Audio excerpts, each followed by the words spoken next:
আর মিটছেন না, সেহেতু আল্লাহর কাছে দরবার করছেন যে আল্লাহ আমার যদি একটা সন্তান হতো খুব আমি খুশি হতাম। সেহেতু ইব্রাহিম আলাইহিস সালাম আল্লাহর কাছে দরবার করলেন, রাব্বে হাবলি মিনাস সলিহিন, আল্লাহ আমাকে একটা সৎ সন্তান দাও।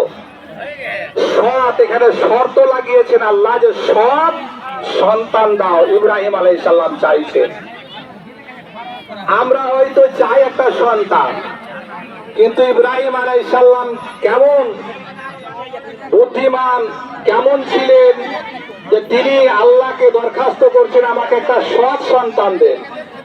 সঙ্গে সঙ্গে আল্লাহ সুসংবাদ জানাচ্ছেন, ফাবাশশারনাহু বিগুলামিন হালিম, ইব্রাহিম তোমাকে আমি শুভ সংবাদ দিচ্ছি, তোমার একটি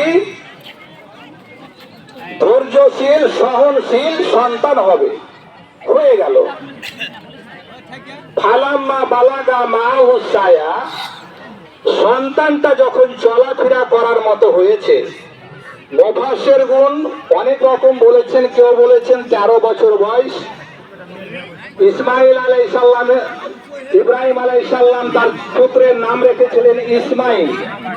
ইসমাইল আলাইহিস সালামের যখন বয়স 13, কেউ বলেছেন সাবালক হয়েছিলেন,